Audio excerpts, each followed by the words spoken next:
नमस्कार, मैं हूँ राकेश कुमार। आप देख रहे हैं मत अभिमत। दोस्तों, क्या नीतीश कुमार मुख्यमंत्री बिहार को यह पता नहीं है कि शिक्षा विभाग में क्या हो रहा है? क्या नीतीश कुमार के सरकार के जो मुख्य सचिव हैं, उनके निजी सचिव हैं, ये या वो लोग जो नीतीश कुमार के आस-पास रहते हैं, उन्हें वास्तविकता नहीं बता रहे हैं? या फिर नीतीश कुमार पूरे बिहार के शासन व्यवस्था को, पूरी व्यवस्था को इन ब्यूरोक्रेट्स के हवाले कर दिए हैं? क्या शिक्षा विभाग को खुल्लम-खुल्ला छोड़ दिया गया है कि जो चाहे ब्यूरोक्रेट्स वही करें? क्या शिक्षा मंत्री घुटने टेक दिए हैं? ये तमाम तरह के सवाल उठ रहे हैं और इन सवालों के उठने का सबसे बड़ा कारण ये है कि शिक्षा विभाग में रोज नए फरमान जारी किए जा रहे हैं। फरमानों की लिस्ट बहुत बड़ी है। अगर उस लिस्ट को यहाँ बताने लगा जाए तो वीडियो बहुत लंबा हो जाएगा। आप सभी जानते हैं कि वो क्या चीजें हैं। लेकिन फिर एक बार विश्वविद्यालय पर प्रहार शुरू हुआ है। मैं इसे प्रहार इसलिए कह रहा हूँ कि लोकतंत्र की दुहाई देने वाली ये जितनी भी पार्टियां हैं या सरकार है, इन लोगों ने लोकतंत्र पे जो एक बंदिश लगाई जा रही है, लोकतंत्र के अधिकारों को जो रोका जा रहा है, उस पर अंकुश लगाया जा रहा है, उस विषय में कोई कुछ बोलने को तैयार नहीं। पिछले दिनों विश्वविद्यालय के कुछ जो शिक्षक नेता हैं, उन्होंने ये बताया था कि विश्वविद्यालय अधिनियम के तहत क्या नियम है और क्या होना चाहिए, और सरकार की ओर से, शिक्षा विभाग की ओर से जो निर्देश दिए जा रहे हैं, वो उस विश्वविद्यालय अधिनियम के विरुद्ध है। इसी पर कई लोगों का पेंशन और वेतन बंद कर दिया गया, जिसमें एमएलसी जो सीपीआई के हैं, डॉक्टर संजय सिंह जो फुटाब के महासचिव हैं, उसके बाद फुटाब के जो अध्यक्ष हैं वीर कुंवर सिंह विश्वविद्यालय के, कन्हैया बहादुर सिन्हा, उनका भी पेंशन बंद कर दिया गया था। और तमाम तरह की बातें आ रही थी। विश्वविद्यालयों को भी कई निर्देश जारी किए गए थे, जिसमें एडहॉक बहालियाँ जो होती हैं, मतलब जो अतिथि शिक्षकों की बहालियाँ होती हैं, उसको भी कहा गया कि आप एजेंसी के द्वारा कीजिए, और एजेंसी भी तय कर दिया गया।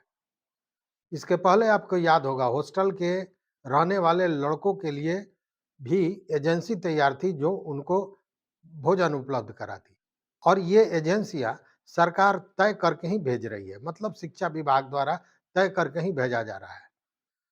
आप हमेशा देखेंगे कि अगर चुनाव में या किसी अन्य चीज़ों में किसी चीज़ की ज़रूरत होती है, किसी उपस्कर की ज़रूरत होती है, तो उसके लिए बाज़ाब्ता टेंडर निकाला जाता है। समितियाँ बैठती हैं, उस पे बात करती हैं, टेंडर खोला जाता है। फिर मिनिमम प्राइस जिसका होता है, गुणवत्ता सहित, उन चीज़ों में जो गुणवत्ता के साथ जो सामान सप्लाई करने की बात करते हैं, उनको वो टेंडर दिया जाता है। लेकिन यहाँ उस तरह के किसी टेंडर की बात नहीं है। इसको लेकर भी तमाम तरह की बातें शिक्षा विभाग और शिक्षा विभाग के जो पदाधिकारीगण हैं, उन पर उठने लगे।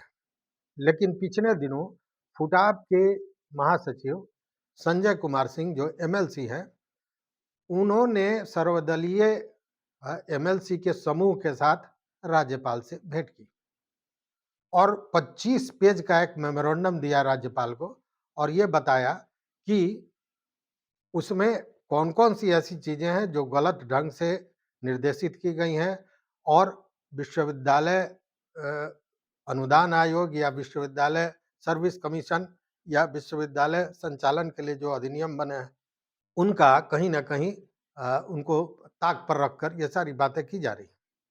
बोलने के अधिकार पर भी रोक लगा दी गई, संघ पर रोक लगा दी गई। ये सारी चीज़ों की बात वहाँ कही गई, और तब एक शगुफ़ा फैला, एक हंगामा फैला कि अब तो जो शिक्षा विभाग के अपर मुख्य सचिव हैं, जो इन फरमानों के लिए आजकल अ पूरे मीडिया में छाए हुए हैं, हटाए जाएँगे। बाद में जब संजय सिंह का एक इंटरव्यू हमने देखा, तो उसमें उन्होंने कहा कि हम लोग मुख्यमंत्री से भी मिलेंगे, मुख्यमंत्री से भी बातें होंगी, उनको भी हम लोग अपना मांग पत्र देंगे और उसके बाद भी अगर मुख्यमंत्री नहीं सुनते हैं, तो ये बड़े आंदोलन का आगाज़ होगा। आश्चर्य की बात है कि ये सारे लोग जो बात कर रहे हैं, ये सभी जो महागठबंधन की सरकार है, उसके घटक दल के लोग हैं। तो क्या घटक दल के लोगों की भी सुनवाई नहीं कर रहे हैं नीतीश कुमार? या फिर उन्हें कुछ पता ही नहीं है? और नीतीश कुमार आखिर जब उनसे बातें हुई और जब उनको बताया गया कि शिक्षा विभाग में क्या-क्या हो रहा है, तो वो भौचक हो गए, चौंक गए। आखिर क्यों चौंके? क्योंकि इस बात की जानकारी संजय सिंह ही ने अपने इंटरव्यू में दिया। उन्होंने बताया कि माध्यमिक शिक्षक संघ के जो महासचिव हैं, शत्रुघ्न प्रसाद सिंह, वो मुख्यमंत्री से मिलना चाहते थे और इसके लिए उन्होंने मुख्यमंत्री से समय माँगा था। लेकिन मुख्यमंत्री व्यस्तता के कारण अ, समय नहीं दे सके थे। इस पर दूरभाष पर उनकी बातें हुई, टेलीफ़ोन पर बातें हुई। और जब इन्होंने बताया कि ऐसी-ऐसी बात है, शिक्षा विभाग में आपके अपर मुख्य सचिव हैं, उन्होंने जो फरमान लागू किए हैं, वो कहीं से व्यावहारिक नहीं है, संवैधानिक नहीं है, नियम कानून से अलग उन्होंने किया है।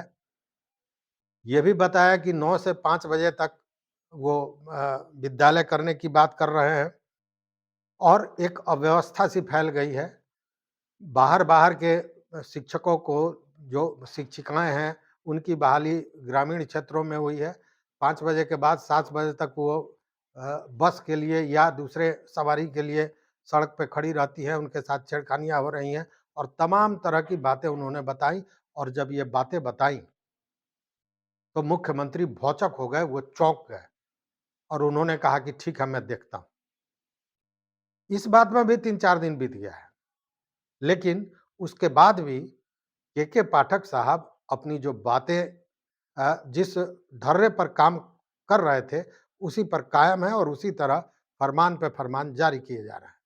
विश्वविद्यालय को लेकर भी जैसे के पाठक गुस्सा गए और एकाएक कई विश्वविद्यालयों के शिक्षकों का पेंशन और वेतन वगैरह बंद कर दिया गया है।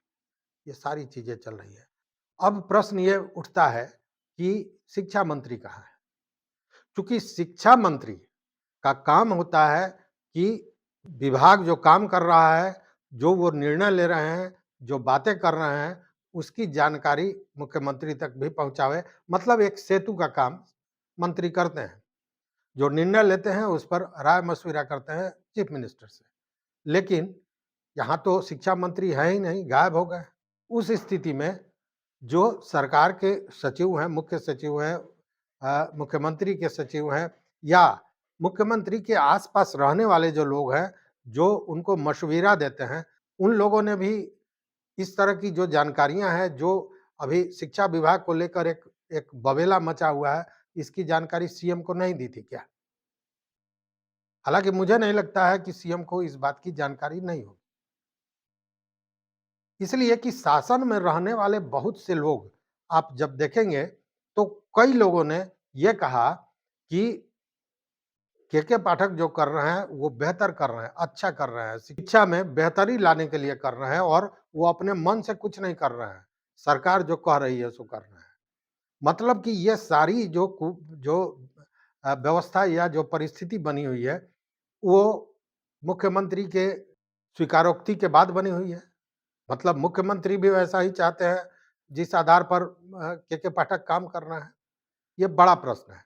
और अगर वो जानते हैं और उन्हीं के हिसाब से काम हो रहा है, तो फिर मुख्यमंत्री चौंक क्यों रहे हैं? और सबसे बड़ी बात क्या है कि इन सारे चीज़ों के बीच कहीं न कहीं ये संघ जो है, वह भी राजनीति का शिकार होता जा रहा है।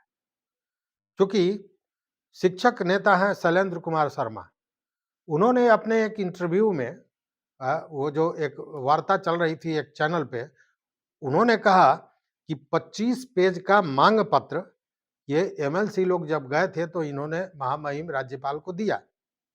लेकिन उसमें कोई भी ऐसी मांग ऐसी नहीं थी जो माध्यमिक शिक्षा और प्रारंभिक शिक्षा से जुड़ी हुई हो। मतलब माध्यमिक शिक्षकों और जो प्रारंभिक शिक्षक हैं उनकी समस्याएँ जो हैं उससे लगी हुई, उससे जुड़ी हुई कोई भी माँग उस 25 पेज के माँग पत्र में नहीं थी। तो क्या राज्यपाल बिना माँग पत्र के इन सारी चीज़ों को भी देखते? कहने का मतलब ये है कि जो ये शिक्षक नेता हैं शैलेंद्र कुमार शर्मा, उन्होंने एमएलसी का जो वो ग्रुप गया था, जो दल गया था महामहिम से मिलने और जो मांग पत्र दिया था, उसी पर क्वेश्चन उठा दिया है कि कहने का मतलब है कि यहाँ भी टुकड़ों में बँटे हुए नज़र आ रहे हैं ये सारे संघ के लोग। तो ऐसी स्थिति में मुख्यमंत्री क्या करेंगे अगर उनको जानकारी नहीं है और अगर उनको जानकारी है और तब इस तरह की चीज़ हो रही है, तो स्वाभाविक है कि कुछ नहीं होना है। मतलब कि जो स्थितियाँ बनी हुई है वो कायम रहेंगी। शिक्षकों का दोहन, शोषण जारी रहेगा। भले कहने को वो शिक्षा विभाग की उन्नति के लिए, उसको समृद्ध बनाने के लिए ये किया जा रहा है। चीज़ें अच्छी भी हो रही हैं, इसमें भी शक नहीं है। लेकिन अव्यावहारिक पक्ष जो है, वो इन सारे चीज़ों को कहीं न कहीं ध्वस्त करता जा रहा है। तो ये एक बड़ा प्रश्न है और इसका जवाब हम चाहेंगे कि आप हमारे कमेंट बॉक्स में ज़रूर आकर दे दीजिए। इस वीडियो में बस इतना ही। अगर चैनल पर नए हो तो निश्चित रूप से सब्सक्राइब कर लीजिए, लाइक कीजिए, दोस्तों के साथ शेयर कीजिए और अपना मत, अपना एडवाइस, अपना जो विचार है वो ज़रूर दीजिए। बहुत-बहुत धन्यवाद। कोटि आभार।